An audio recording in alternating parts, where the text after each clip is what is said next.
تاکہ ان کا جو سلسلہ روزگار ہے سیاست کا وہ چلتا رہے. اس کے اندر انہوں نے جو پاکستان کو نقصان دیا ہے وہ لگ یہ رہا ہے کہ اب ملٹری اسٹیبلشمنٹ اس کو ریورس کرنا چاہ رہی ہے.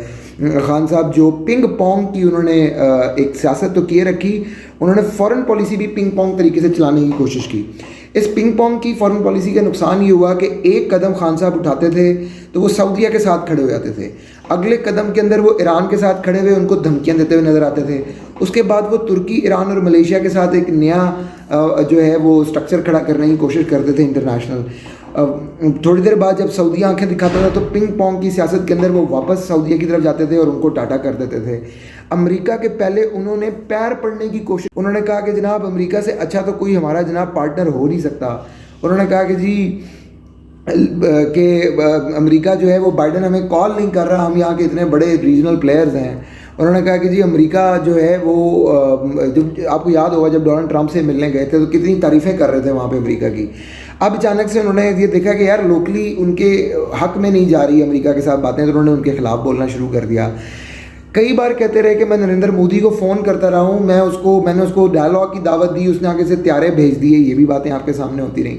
جب یہ ساری وہ باتیں کرتے رہے اس کے بعد پھر انہوں نے دیکھا کہ بھائی یوں دال نہیں گل رہی, نہ وہ مجھے کانٹیکٹ کر رہے ہیں نہ میرے سے کچھ ہو رہا ہے, تو انہوں نے کہا ایٹ لیسٹ اپنی لوکل کنزمپشن کے لیے جو یہاں کی آبادی ہے اس کے لیے تو ایٹ لیسٹ ہم کچھ کریں. تو انہوں نے ایک مخالف بیانیہ اپنا لیا. اس مخالف بیانیے کا نقصان یہ ہوا ناظرین کہ پاکستان کے جو ممالک جن کے ساتھ آپ ٹریڈ کرتے ہیں, جی وہی ٹریڈ جس کے اوپر خان صاحب بار بار جو ہے یہ کہنے کی کوشش کر رہے ہیں کہ ہم وہ بڑھا رہے ہیں, بھائی وہ ٹریڈ کن ملکوں کے ساتھ ہوتی ہے؟ وہ یورپی یونین کے ساتھ ہوتی ہے کہ وہ امریکہ کے ساتھ ہوتی ہے. اگر یورپی یونین یعنی پورا یورپ اور امریکہ ہماری ٹریڈ پارٹنرشپ سے باہر آ جائے تو ہمیں رات دن میں تارے نظر آ جائیں گے. یہی شہباز شریف صاحب کہنا چاہ رہے ہیں, اور یہ حقیقت ہے کہ آپ اگر بیگرز ہیں, بیگر سے مراد یہ کہ اگر آپ ڈپینڈنٹ ہیں تو پھر آپ چوزرز نہیں ہو سکتے. یہ حقیقت ہے. اب اس حقیقت کو آپ جتنا مرضی کپڑوں کے اندر ڈھال لیں, جتنا مرضی یوفیمائز کر لیں, یہ نہیں ہونے کی بھائی, یہ نہیں ہونے کی. یہ ادھر کی ادھر ہی رہے گی. اور یہ حقیقت ہے کہ جب تک ہم کوئی چیز کسی سے مانگ کر رہے ہیں تو پھر ہم ڈپینڈنٹ ہیں. یہی بات انہوں نے کی ہے, اسے نہ آگے کوئی بات کی ہے نہ اسے کوئی پیچھے بات کی ہے. لیکن خان صاحب کا جو گن تھا, جو انہوں نے ڈیمیج پہنچایا, جو انہوں نے ڈینٹ کیا پاکستان کی پورے تعلقات کو, جو پوری امیج کو, اب اس کو میرا خیال ہے پاکستان آرمی اور اسٹیبلشمنٹ جو ہے وہ مینڈ کرنا چاہتی ہے, اس کو ٹھیک کرنا چاہتی ہے. اور اسی لیے یہ پورے کا پورا پروجیکٹ جو ہے وہ بھی لے کر آیا گیا ہے. اور اچھی بات یہ ہے کہ یہ بھی ویسے میں یاد کروا دوں کہ جب نواز شریف کو نکالنا تھا اسٹیبلشمنٹ نے تو نواز شریف کے خلاف تھی اسٹیبلشمنٹ. اس وقت صرف یہ ہے کہ اگر لیٹس سپوز اس نیریٹو پہ بھی چلے جائیں کہ خان صاحب کو نکالنا ہے, تب بھی اسٹیبلشمنٹ نے صرف اپنے آپ کو پیچھے کیا ہے. خان صاحب خود بخود کرمبل ہو گئے, گھڑم کر کے نیچے آ گئے.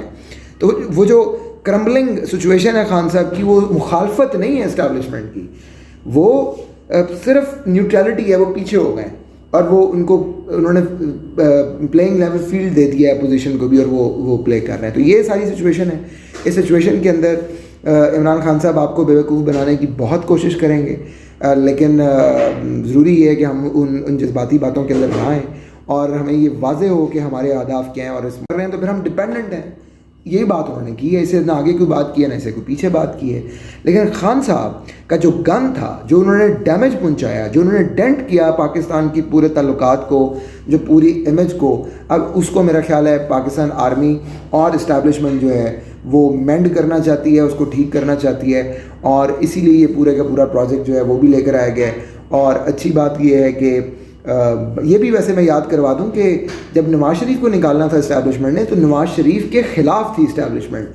اس وقت صرف یہ ہے کہ اگر لیٹس سپوز اس نیریٹو پہ بھی چلے جائیں کہ خان صاحب کو نکالنا ہے, تب بھی اسٹیبلشمنٹ نے صرف اپنے آپ کو پیچھے کیا ہے. خان صاحب خود بخود کرمبل ہو گئے, گھڑم کر کے نیچے آ گئے.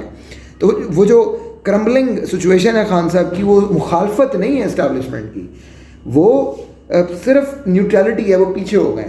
اور وہ انہوں نے پلینگ لیول فیلڈ دے دیا ہے اپوزیشن کو بھی, اور وہ پلے کر رہے ہیں. تو یہ ساری سچویشن ہے.